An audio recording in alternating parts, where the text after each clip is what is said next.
start by asking you in the audience a provocative question. Dave Welch has just given you $100 billion to invest. Now, you have to invest it in one of the three industries that are represented up here. It can be battery storage technology, it could be offshore wind, or it could be geothermal. And I'd like to ask you to stand, and there's no right or wrong answer, for who would invest in battery storage? Great, right. Go ahead and keep standing. Who would invest in geothermal? Come on. Great. And who would invest in offshore wind?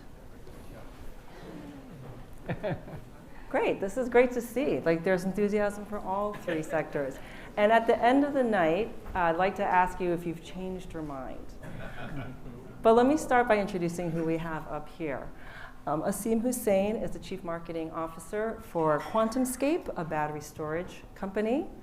Ghazal Izadi is the Chief Operating Officer for XGS Energy, a geothermal company. And Adam Stern is the Executive Director of Offshore Wind California, an industry group representing wind companies. Thank you for being here tonight. I'd like to ask you to introduce yourself briefly, say a little bit about yourself and your work, by answering this first question, which is, what gets you personally excited and passionate about the work you do? And I'll start with you, Asim. Okay, so QuantumScape, we're a solid-state lithium metal battery technology company. I could try to make all of you battery experts, but I'll try to summarize it in a way that essentially you're taking a battery that takes up less space, weighs less, but can have the same amount of power. So better energy density, better power density, that's the goal of the company, and faster charge, so more like a gas station experience for EVs. So that's what we're trying to bring to market. For me personally, what I'm really excited about is I've worked on the grid side. The first startup I worked with was in the smart grid space. Highly regulated industry, brutal experience. Next one was in distributed generation, working on fuel cells with Bloom Energy, also with a solid state separator and a new technology, which was a great experience working with corporate customers, et cetera. Battery storage, what's great about it is it bridges both those worlds, in fact, more than those worlds. So transportation is about a quarter of, call it a quarter or so of greenhouse gas emissions.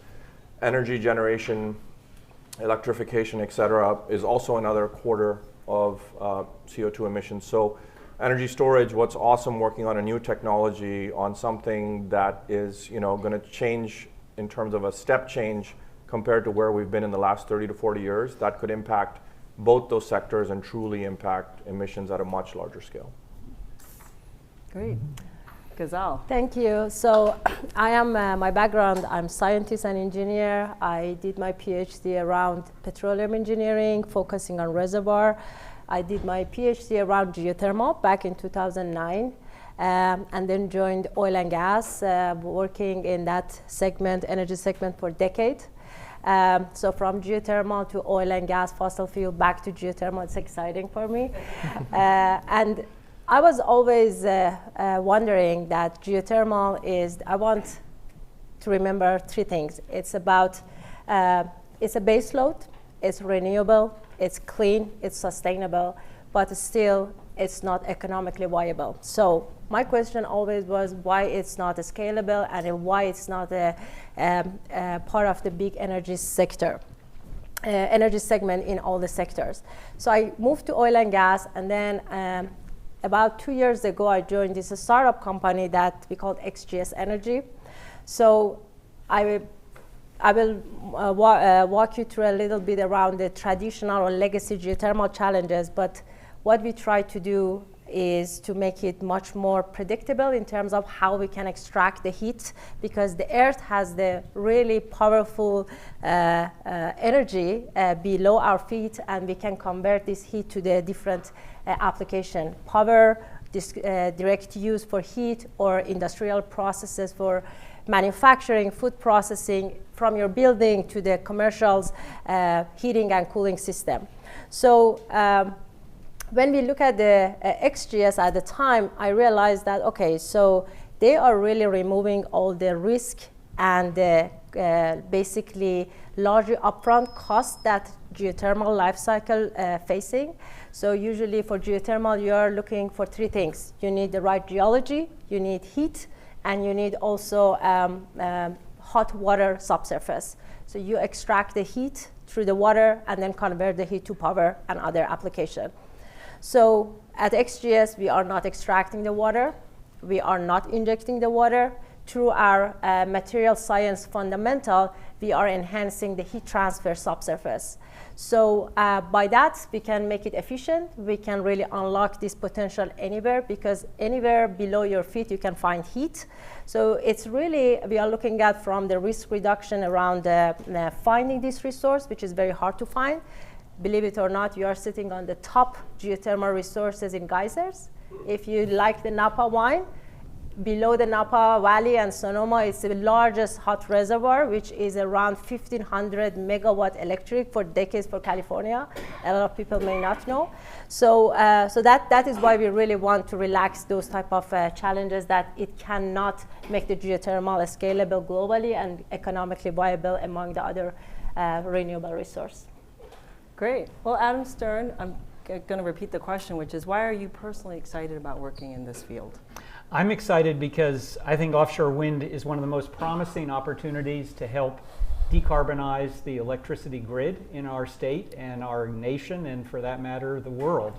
It's a technology that has gone through a lot of innovation since it was first conceived of in Denmark in 1991. It's now prevalent in many parts of the world, in Europe, in Asia, and just recently on the east coast of the United States.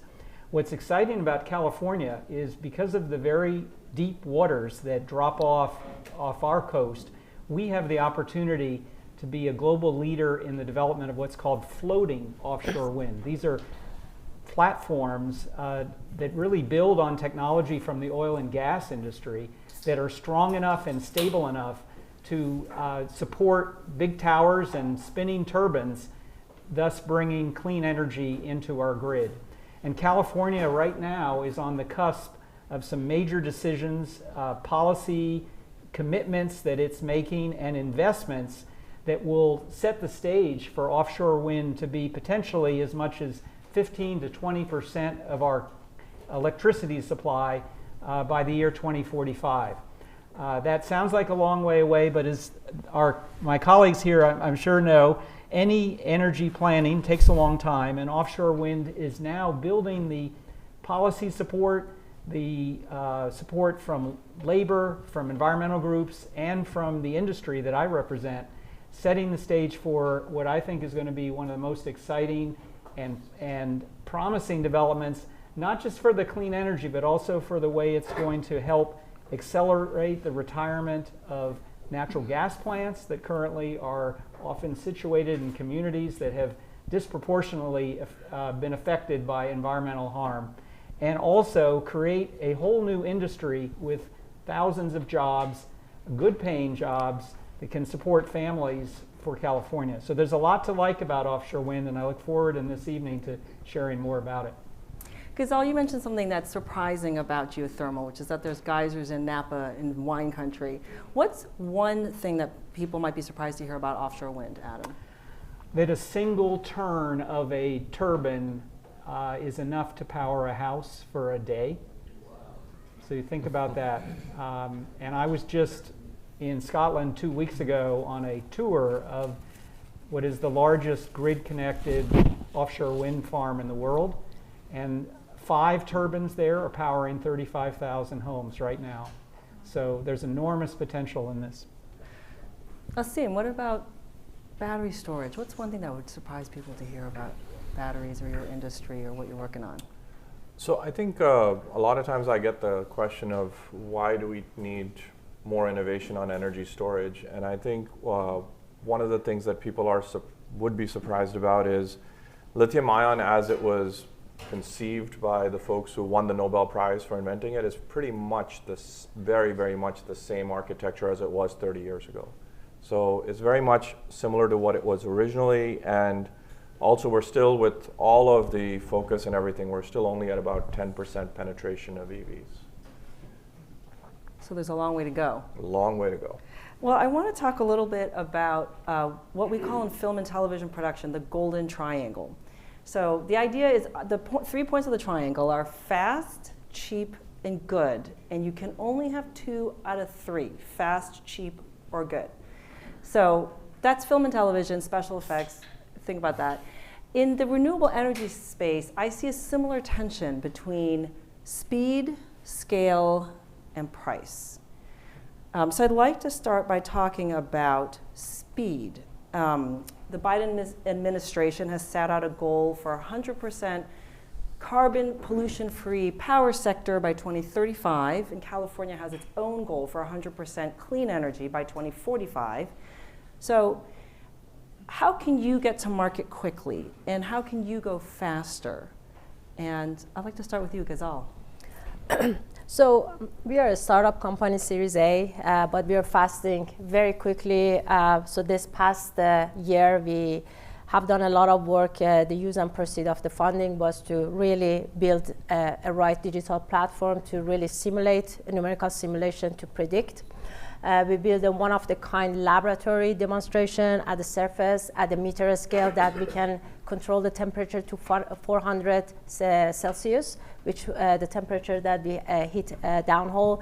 And we did a lot of simulation and experiment to make sure our models and the empirical data are matched. The next step for us is that we are going to another fun fact around geothermal is that, as I mentioned, there is so many geothermal wells are dry. As I mentioned, one of the key challenges around geothermal is that the subsurface fluid is running dry or deplete. So that is why the power plant are not running at capacity. So the geyser is running at 60% capacity. But the infrastructure is ready for full capacity.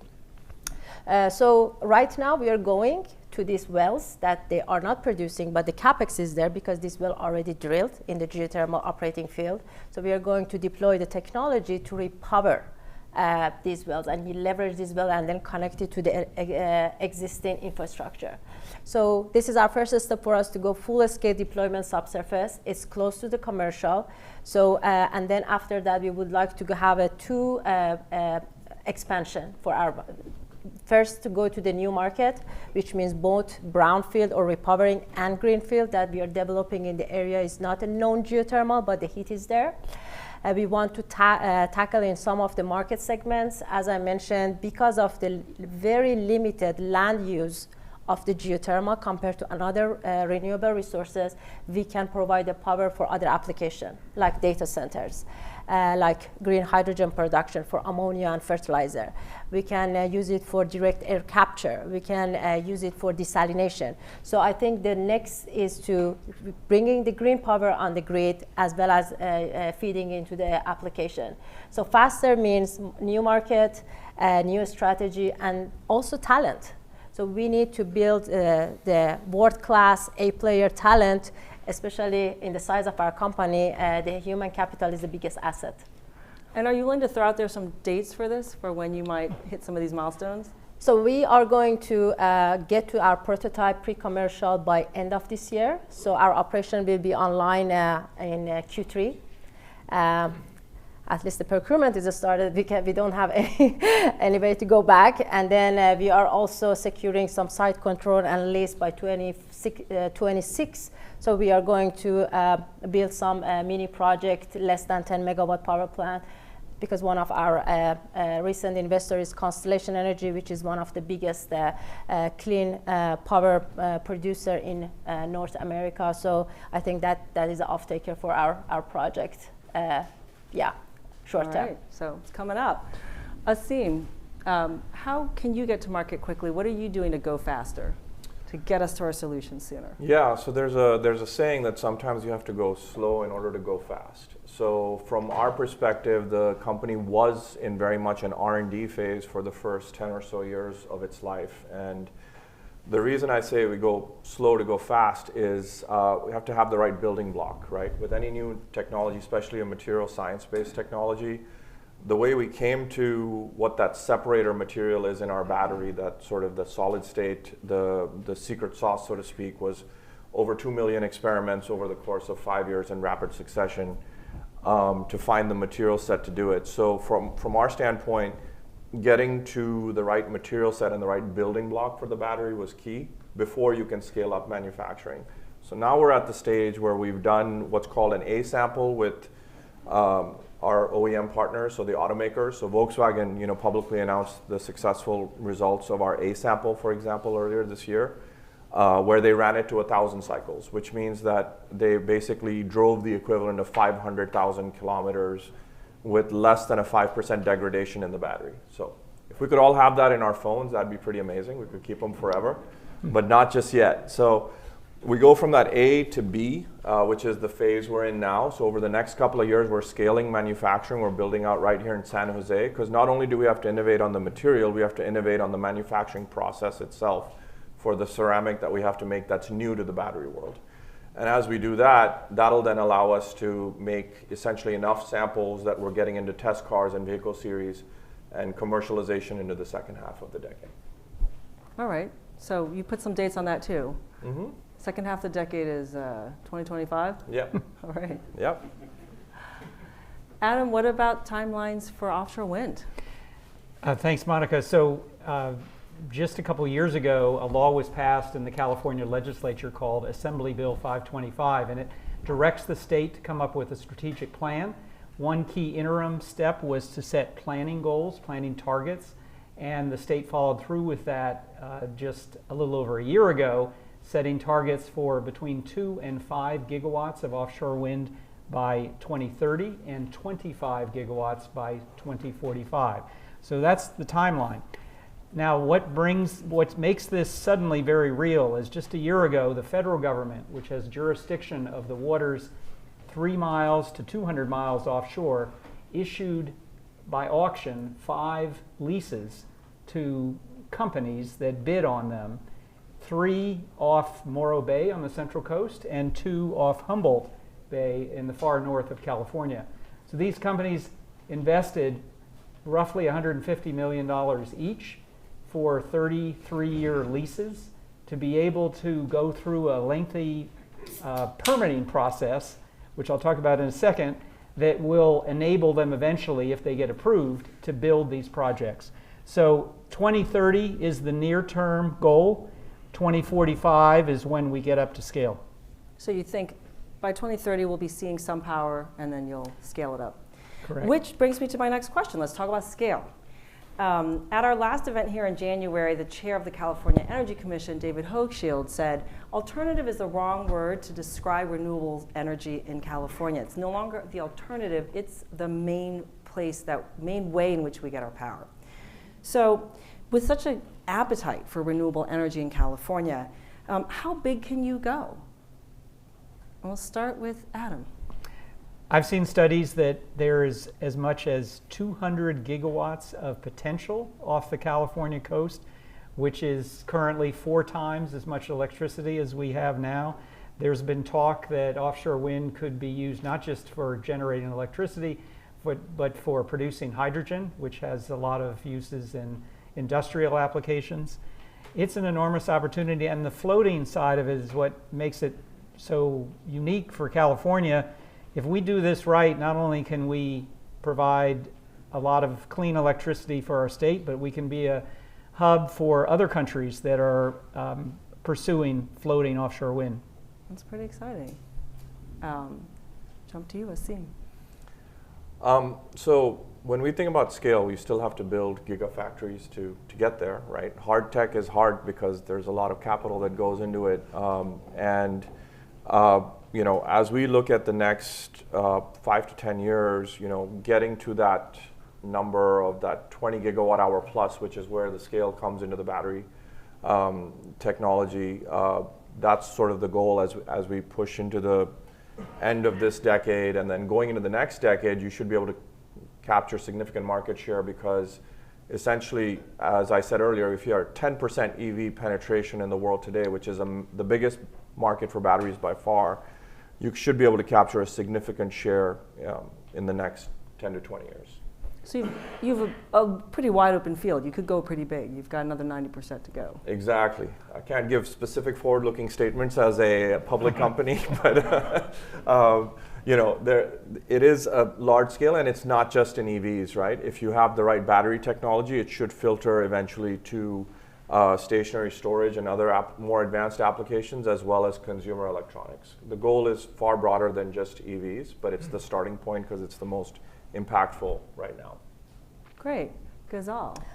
Yeah, so current installed capacity of geothermal is around 17 gigawatt. And is that worldwide or? It's worldwide, and US is on top with 4 gigawatt electric.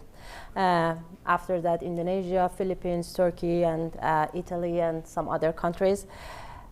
So what the prediction for the hydrothermal or legacy geothermal by 2030 is to double this capacity.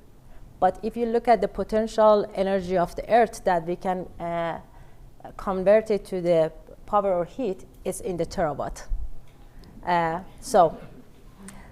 So how we can really find a balance, right? I think, as Dave mentioned, it's all about cost reduction, right? And also bringing these new geothermal technologies to unlock the potential that is not geothermal traditionally as a known geothermal asset. And I'm telling you, in California, which is one of the highest temperature resources in the world, and with the existing experience around geothermal, we can go up to 200 gigawatt potential just with geothermal.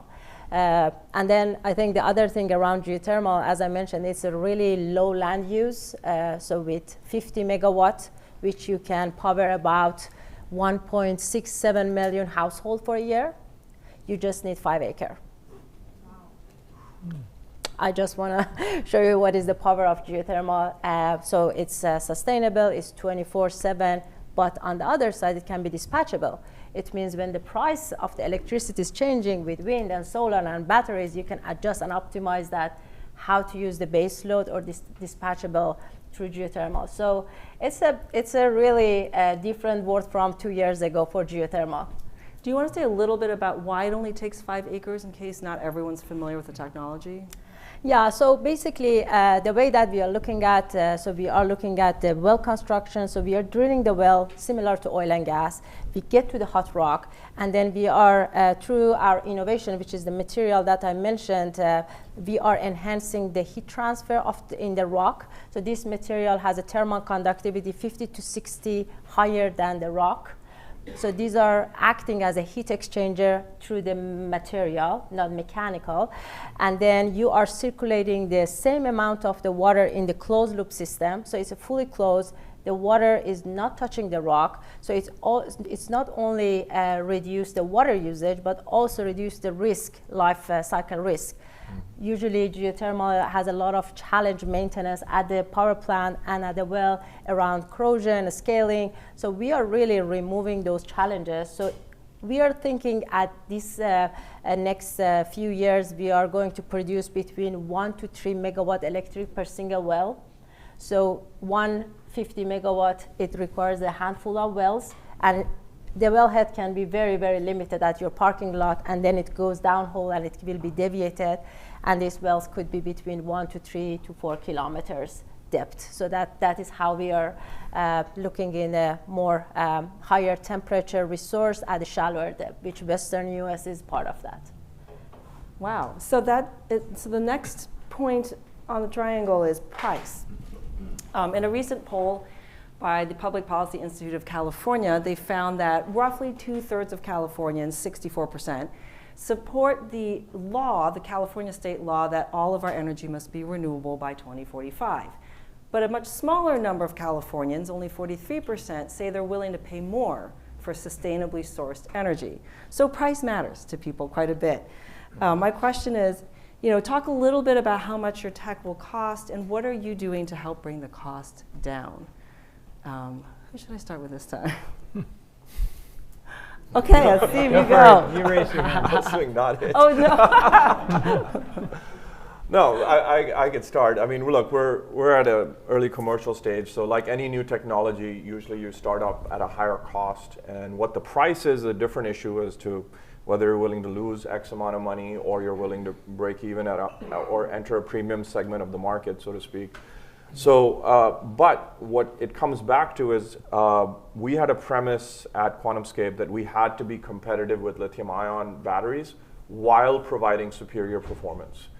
So the way we are going to attack it is we eliminate the anode manufacturing line, which is one of the key components of the battery, and we eliminate the graphite, which the only source right now is China, which is a huge issue, even from a supply chain standpoint. So once we eliminate the anode manufacturing line, we had to make sure that the separator, the secret sauce, so to speak, as I said earlier, is made from common precursors. It's just the magic is in the combination of those precursors. So when the company was founded, that was one of the key pillars, was there has to be an existing supply chain for these materials, such that we're not in a situation where we're trying to procure gallium or something very, very expensive. So from the outset, we wanted to do that. And then the other aspect is with the way we make the battery, the actual manufacturing process is shorter. The test time or the protective layers that you have to form in the battery, you don't have that issue anymore. So what that does is it sets you up such that you can actually work with any of the existing active materials for batteries like NMC or iron phosphate or some of the other newer materials, because you're cathode agnostic, so to speak. And that'll allow you to be flexible and take advantage of everybody else's innovations in the space while still keeping your innovations, such that once you get to scale, once you get to those 20 to 40 gigawatt hour capacities, you're essentially cost competitive with lithium ion, but providing, much, much better energy density, far greater range for the car, much faster charging experience, and greater safety at the same time. Great. Adam? Sure, there are actually some similar parallels in the offshore wind world. The floating technology now is relatively expensive, as one would expect for something that has not been developed at utility scale yet. But the experience of what's called fixed foundation offshore wind shows rapid cost reduction over the last 15 years. In fact, 2 offshore wind farms that recently opened, one off Martha's Vineyard and one off the eastern shore of Long Island, are very competitive with other types of clean energy, and in fact cheaper than the gas and coal that they're replacing. With California's needs, we're very much keeping cost in mind, and we want to produce a power that will be competitive. I think it's going to take some time. Its scale is going to be crucial to that, and that's why these ambitious planning goals that California has set are so important. The other thing that's exciting is currently the Biden administration has what they're calling a floating offshore wind shot, like a moon shot, with a specific goal of reducing the cost of floating offshore wind by 70% by 2035. So they are looking at all of the advances in engineering, in designing the blades, in coming up with different approaches that can help make this cost competitive with other sources. It's going to be a long journey, and there's going to be stops and starts, but the motivation that has really driven the industry so far gives me a lot of confidence from what I've seen, and having personally sat under a floating offshore wind just a couple weeks ago in Scotland, I have a sense that I saw the future, and it's coming to California sooner than you might expect. Well, you mentioned something that leads me to my next question, which is that you think scale will help you achieve cost reduction. So I'm going to ask you all to stand up, and I have here 3. What we just talked about: scale, speed, and price. And I'm going to put each of these signs on these chairs. You have to decide if there was one thing you were going to prioritize, and you have to pick one to prioritize. Which one would you prioritize? And stand next to the chair that you think is the most important thing for you. I'm going to stand right here. So you're okay. Okay. All right, so you're voting for scale, and you're both voting for speed. Have Great. to get it to market. Yeah. So All right, well, here, let's sit down and talk about why. Yeah, Ghazal, you can hang on to the speed sign to represent your perspective, and Adam, hold on to the scale sign. I'll just speak up. I think scale for offshore wind is going to help drive down price. And that's why we need not just the planning goals, but we need investments in our ports. These machines are so big they can only be assembled in a port setting. And the ports of Long Beach and Humboldt have both stepped forward with very ambitious plans to be the assembly and integration ports for the offshore wind industry on the West Coast. We also need investments in transmission and the supply chain in order to realize the benefits of scale. But I think this is probably, for our industry, the key driver. Interesting. Ghazal, why did you choose speed as the most important aspect? So, thank you. So when we are talking about new tech or next generation, so it's about that you prove it works. When you prove it works, you can get it financed. You can get the project finance. And when you have a project finance, you can scale it. So these are all three related. When you scale it, there is accelerated learning, right? Then you can reduce the cost. And it's, it can be both from the tech side as well as the procurement optimization. Because at the scale, you have different volume of the material and equipment that you're using that dramatically reduce the cost. So, and also because we are coming from oil and gas, 10, 15 years ago, when you were asking about the one single well in Northwest, we call it Marcellus Shale, if you have heard that. So it's a gas field. It's one of the biggest gas fields in North America. One single well to drill and complete and produce took around 45 days, 60 days, between 45 to 60. After 10 years, it's 7 days. So cost reduction is coming based on the mass volume drilling or factory-based approach. So a scale means factory-based, and then you can reduce the cost and you can learn together. And we also have this Earth shot from DOE that they're supposed to reduce the cost by 90% in 10 years. But last 2 years, the cost for geothermal, especially on the well construction cost, which is 50% of the total cost of the project development, reduced by 60% through the innovation and also proof of tools and equipment and methods from oil and gas. So before, geothermal was very isolated. More people coming from oil and gas and other sectors to geothermal because of the future carbon-free need. So that learning is coming with them, and it's really impact the cost reduction as well in that segment. So it sounds like you are going to get to cost reduction. It's just that you need a few other things to help get you there. Asim, you started saying you got to get to market. Yeah, I have to get to market. Everybody says about solid state, it's promised every 5 years and then it doesn't get to fruition. So we need to get it to fruition and get solid state technology to market. And it's not just a question of our company, the entire sector is working on this. China just announced in the past couple of weeks actually that they have a solid state consortium to do their own version of solid state batteries by 2030, and they see solid state as an existential threat to their battery industry, which is dominant right now. Japan has the same sort of consortium. So we actually have entire countries with consortiums on solid state batteries. We believe our approach is differentiated, and it's probably the most powerful solid state battery that can be introduced to the market, but we have to make it a reality and have it up and running and have the manufacturing process worked out such that we can leapfrog lithium-ion technologies and actually have a lead that can be sustained. Yeah. So who else stands to profit or benefit from the work you're doing besides yourselves? Let's start with Ghazal this time.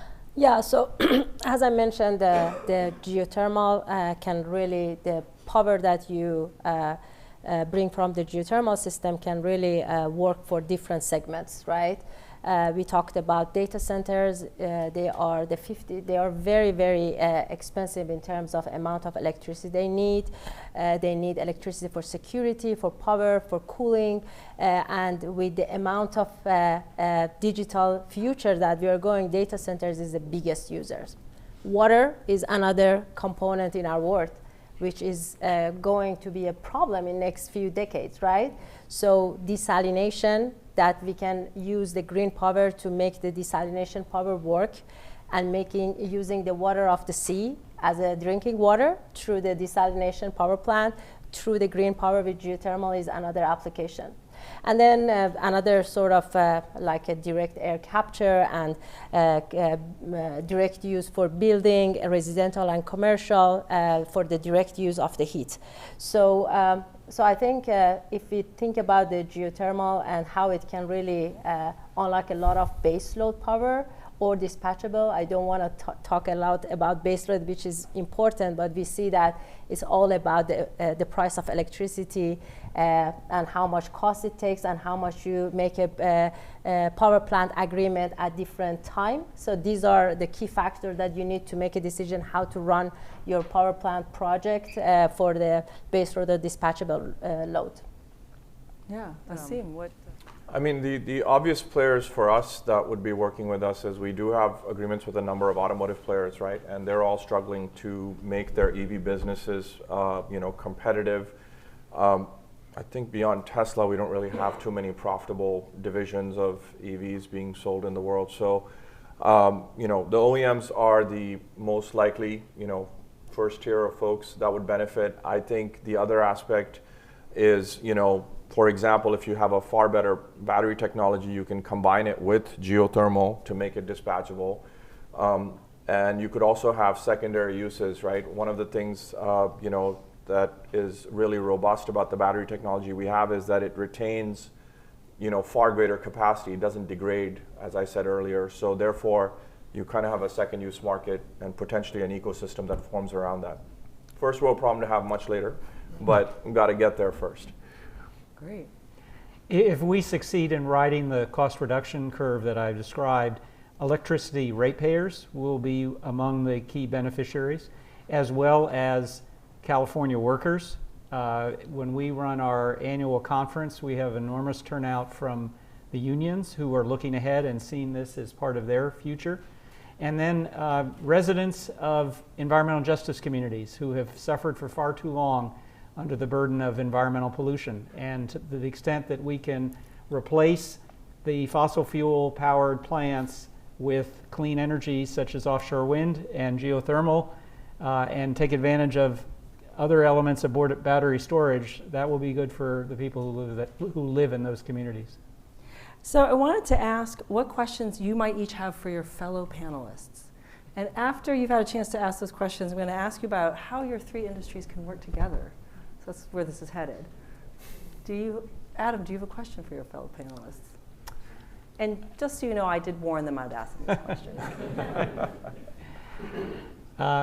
Asim, I'm interested in just sort of, can you describe the marketplace that you're operating in a little more in terms of who are you competing with?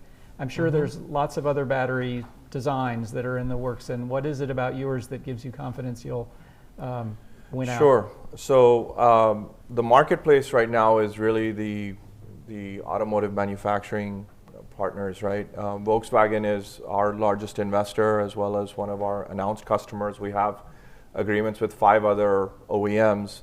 All of them are looking at other solid-state battery technologies as well. What's unique about ours is that in most other technologies, there's still a level of hosting the anode, which means that you're actually putting the lithium ion in some sort of host material, like carbon in the case of graphite, or silicon, as well other technologies where they're trying to make it more efficient.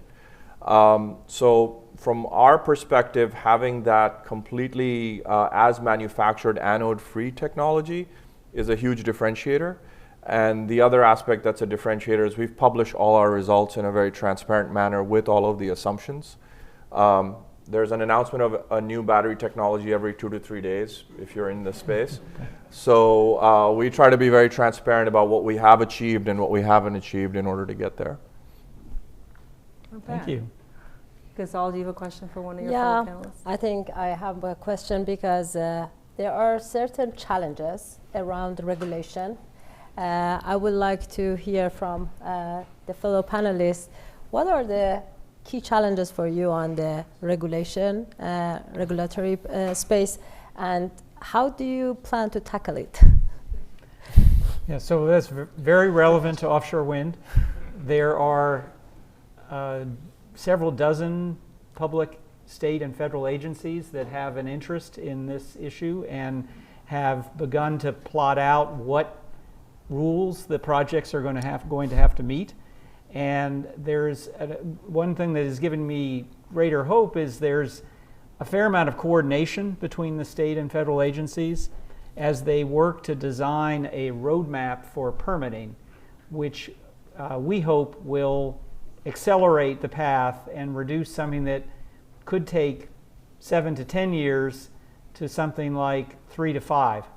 That's still going to be aggressive given all the things that have to be addressed, from environmental concerns to shipping lanes. You can imagine other users like fishermen who have concerns. All of these things have to be sorted out, and the permitting process is the way that happens.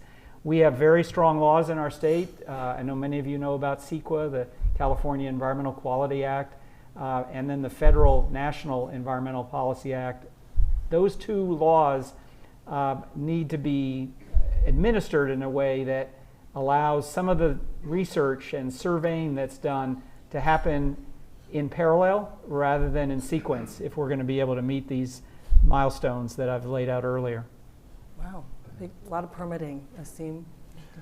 You know, from our standpoint, some of the challenges, they're not quite around environmental permitting, et cetera, but it's more around safety standards that can vary significantly based on which market you're in. So Europe has a different set of standards, the US has a different set of standards, Asia has different standards, and there's standards on even how you can ship a battery that are a bit more universal, with the UN sort of governing that.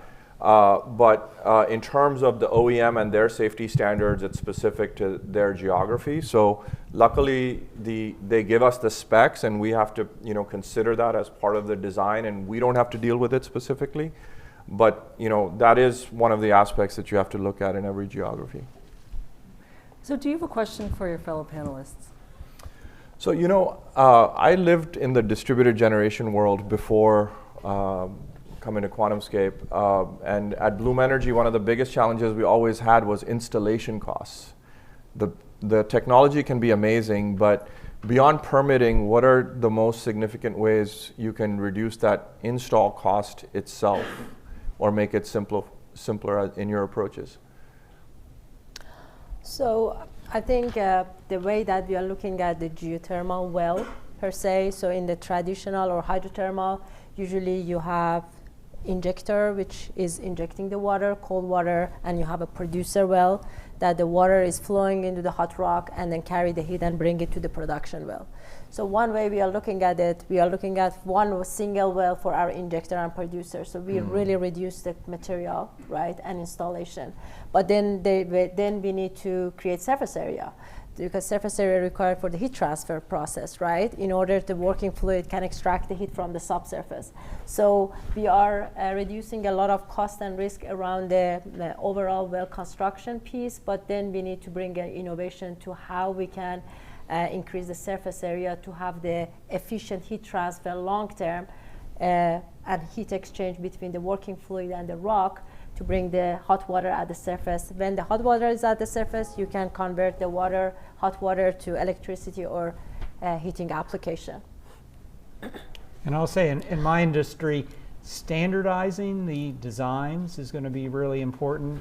Right now, there's been a rush to size, and there are wind turbines that are being designed now that are over 15 megawatts apiece. And I just saw recently this week that General Electric, which had plans to go to 18 or 20, has now decided that 15 is the sort of sweet spot for design. And I think that kind of thinking is going to be helpful in going to utility scale projects and being able to produce things efficiently. Right now, there are too many designs and not enough consensus around the world on what's the best way to do this. And I hope that over time, industry will find that common approach that will make it easier to produce at scale. So I want to make sure we leave time for questions from the audience, but I do want to ask, what are some ways that your three industries can work together? Are there common hurdles that all three of you are trying to overcome, and how could you collaborate? You want to start, Adam?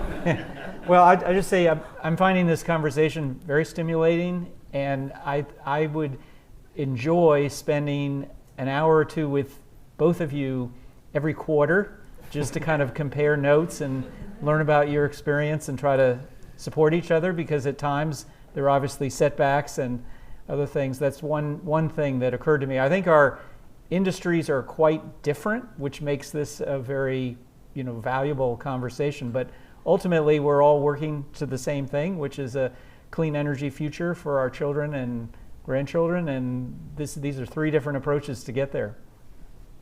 And we need all of you. Yeah. Other thoughts on how you might collaborate? I would say the simplest way to collaborate is in the policy aspect, actually, right? If you look at the infrastructure bill, if you look at the Inflation Reduction Act, I mean, they had amazing provisions, and I think in that case, I know for a fact, for example, that some of the government relations firms we used, they actually combined inputs from multiple industries and got great things put into those bills that are relatively transformative. So that's an easy sort of early win. I would say moving forward, trying to make things like permitting and other environmental permitting aspects simpler for everybody would be another area as well. Yeah. Anything you want to add to that, Ghazal? First of all, I won the $100 billion.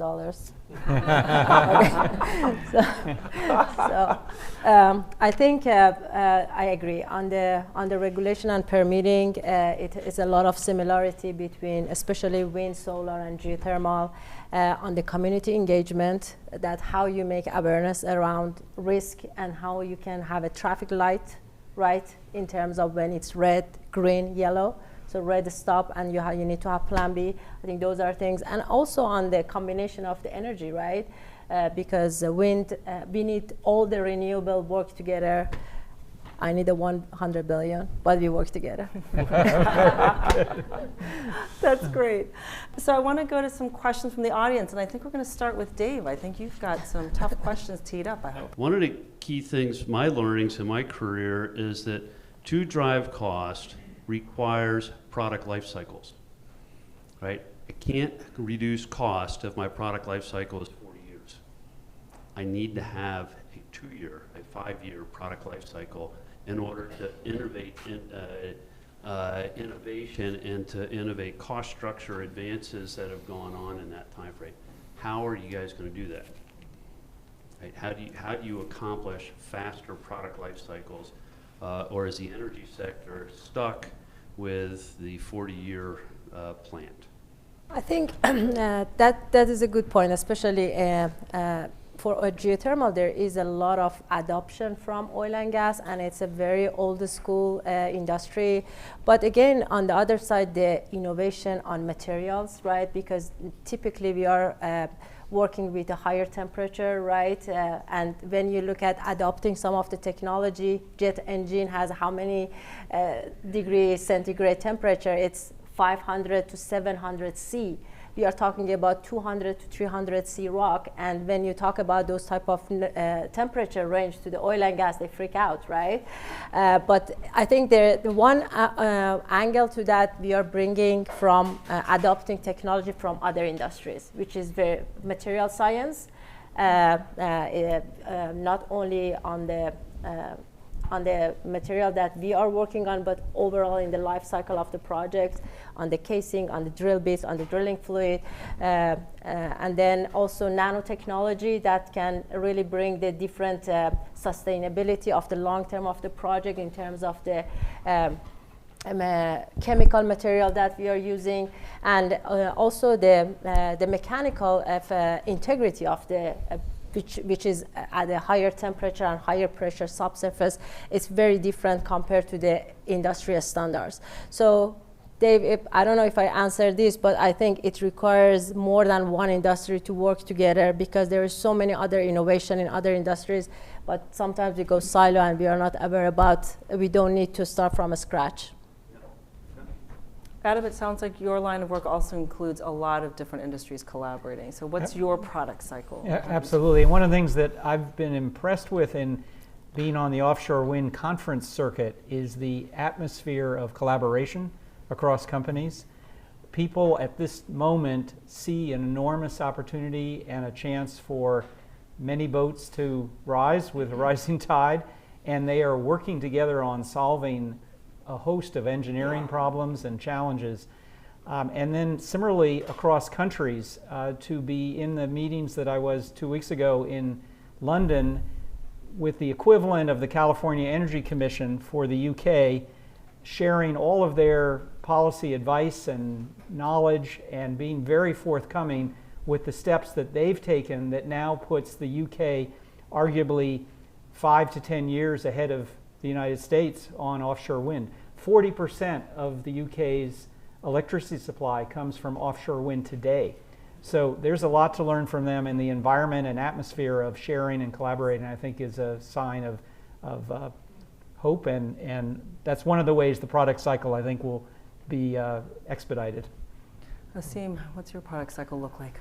Well, I think it is a challenge in the energy sector, right? Because we have capital-intensive industries, and we have to look at the levelized cost of energy over time. But the way that we're thinking about it is that we have an initial product that we've defined, which is a 5 amp hour cell, for example, which is equivalent to about a 2170, the cells that are mostly used in Teslas today.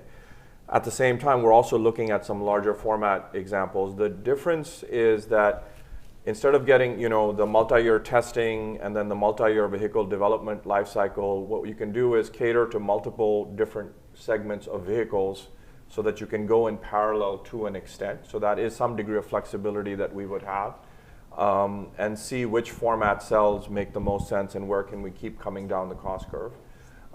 So there is that opportunity to go for everything from a high performance sports car to potentially even a Formula E thing to do a rapid level of testing or some of those other aspects. Any other questions from the audience? Thank you. So first of all, I want to thank you for a stimulating conversation and the passion each of you brings to your respective tasks and challenges is very, very pleasant. You talked, I think, about price, scale, and time. And I think it's always interesting to me to think about what's the capital cost to achieve what I would consider an independent, sustainable entity, meaning a non-subsidized entity. And I do agree scale is really important, but I know QuantumScape's raised a couple of $2 billion, and you have to go and still build the factories. I have no idea what geothermal wells will require. What's the how much capital should I imagine each one takes to achieve a non-subsidized, at-scale solution that is more cost-effective than what we have today? Asim, how about you go first? Thank you for the fun question. So You've probably been asked that before. Absolutely. So I think here's what you are in a conundrum where there's a chicken and egg in terms of how much capital is required to build a multi-gigawatt-hour facility, right? For example, Tesla literally built the facility and then convinced Panasonic to come and produce the first gigawatt factory here. The great thing is that the battery industry is relatively mature, and the great thing is that the OEMs are now investing heavily upstream in the supply chain, and therefore we would rather they build the factories. And I think we just have to be flexible to the point where we can get it to maturity such that we are able to work in a joint venture or a licensing type of model, which we've said publicly that we're open to with these players. Because if we alone try to scale, with the gigawatt-hour facilities that have to be built, that would be far more challenging. And the other aspect is it's not just a question of how much money you need, it's also a question of how much time it takes to get a facility up. So if they're already ahead in some of the permitting and other activities, that's a huge advantage when they have existing facilities. What would one giga plant roughly cost? Is it 10 billion, 50 billion, 100 billion? I have no concept. So I'm just giving you industry level math for the lithium ion industry. I think it's about a 20 gigawatt hour facility is about 1.3 to 1.4 billion right now. So in that range, yeah. A little better than you thought, yeah. Offshore wind, I'll just give you a reference point. I've heard that a gigawatt of offshore wind in the floating form that I've described is probably a $3 to $4 billion investment. For 1 gigawatt. For 1 gigawatt. companies who are planning to build these things have done the math and have concluded they can sell the power at a rate that will pay that back and some. Yeah, so I would like also to compare the dispatchability, right? Capacity factor. So geothermal is 90% capacity factor. So it's 24/7. So we are thinking about 5 million per megawatt is the type of target that we are chasing. And then it also, again, about what is the energy cost and what is the price, right? Energy price. So we see that the PPA today for geothermal can be between $70 to $110 per megawatt hour. So $50 megawatt hour is very profitable. Nice. All right, we've got another question from the audience. Thank you for your insights and expertise and for the manner in which you're sharing them. My question has to do with the basic model that has been used this evening, where the emphasis on sustaining the human-centered approach, where we're finding energy sources for human consumption, has left out the planet-centered approach. And I wondered if you could speak to the cost to the planet of each of your solutions. For example, the cost of the mining, or the cost of reducing the heat from the rocks, or the cost to the currents of winds in an ocean. And just to turn the question of price from the human perspective of it's out of my pocketbook to what's the price to the overall ecosystem of the planet. I think the earth heat that comes from the core of the earth is really infinite. So even with generating terawatt energy based on the modeling, we do full physics-based model that how much heat you extract, right? It's not going to vanish, the heat from the earth. Then, of course, there is other aspect, the environmental aspect, which it's really close to our heart, is the water extraction or water injection or induced seismicity, right? Because when you are pressurized for subsurface, you can create earthquakes, macro earthquakes. Even maybe you don't feel it, but it's really important for us. That is what I was talking about, the traffic light in terms of environmental. We don't want to inject anything hazardous to the subsurface because of the water table. So I think around our approach and method, how we can limit our footprint, right? How we can, at the subsurface and the surface, you don't want to see a big power plant on the back of your house, right? If there is, if we can be much more creative to build, especially on the surface side, that there is so much innovation in terms of modularity of the size for the power plant and power generation, subsurface, limited footprint around the induced seismicity, water table, non-hazardous chemical. So I think we really care about that because we are working on the green energy. We want to also care about the green planet at the surface and the subsurface, and we can improve with time, right? So I hope that, and that is the community engagement is really important because a lot of people thinks concerned about fracking, right? So when it comes to the geothermal, I said, oh, you are circulating million gallons of the water in the subsurface. This is so hazardous, right? I can feel the earthquake. So those type of things has been modeled in terms of earth model, in terms of computational mechanics, right? Solid mechanics to really understand how we are changing the subsurface with the physics-based model and how we can monitor and measure what we do with our planet. Great. Adam, what about the impact on the wind?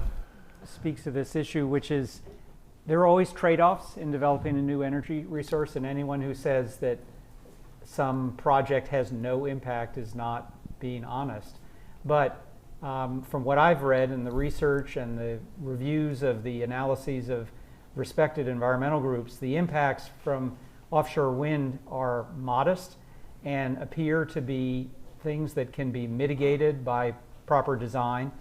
One of the more compelling arguments I heard recently from the head of the Clean Energy Program of the National Audubon Society was that he said his organization was supportive of offshore wind because if we don't embrace a solution that has this kind of potential to reduce our overall emissions, the planet and the health of the oceans won't be able to support the very species that we're trying to protect. So we absolutely have to do monitoring. We need to learn from the experience around the world and minimize the impacts as much as we can, but there will be some. And I think when you look at it, kind of evaluating the full picture, offshore wind comes out as something that I think we need, this is the time we need to say yes to with proper monitoring and design that minimizes impacts. Yeah, I think in a similar way for batteries, one of the challenges is that you're pulling materials from the earth. So number one, use less material, right? We eliminate the graphite and shrink the size of the battery so there's actually less material in it. The other is you make your technology platform flexible so that you can work with multiple types of materials. So for example, if you don't want to use cobalt, which is hard to get sometimes or challenging in terms of where it's sourced from, you can use iron phosphate or other battery chemistries. So having that flexibility in the design. But the other then aspect is in the actual, if you reduce the manufacturing process in a manner that you're reducing carbon emissions in the manufacturing of the battery, and then finally, the longer the battery lasts, the more value you've created from the materials you've taken. So from our perspective, we're trying to work every aspect of that sustainability life cycle. And then finally, one of the big challenges with battery recycling is there's a lot of different materials in it with a simplified design. And if you don't have that graphite in it, it's a bit simpler to break out the battery. You can literally charge it and take a solid layer of lithium off the top and then use the other materials as powder. So trying to keep the full life cycle in mind before you design it into the product rather than trying to take care of it afterwards. These are great questions, and I wish we had time for everyone's questions. So what I want to do, since we are at time, is can we pass the microphone around and just hear what your question is? We won't answer them right away, but you can at least hear what they are, and hopefully we can do a quick lightning round, or once we conclude this more formal discussion, you can come up and talk to everyone directly. So if you just pass the mic around and just hear what your questions are. So I'm struggling a little bit as we're discussing cost. And is this cost to the end consumer? Is this the cost of the energy as a whole? Because you have intensive capital costs to develop your technologies and deploy them. Now, you all have shareholders. You have an obligation to give a return. Even if you have a cost that is significantly less than oil and gas, well, you still have that return to your shareholders. And then you're selling B2B. So now PG&E is involved, and they have their markup as well. So I guess from this, I'm trying to understand, as you're taking a look at this, how you are defining your costs and who it's to. And are you looking to just supply the energy at a similar cost, but be more green? Or are you thinking that we shift our model where energy becomes cheaper to everybody as a whole?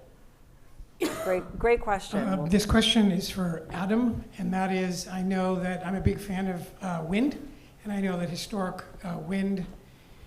offshore wind projects have received some pushback because of their visual impact.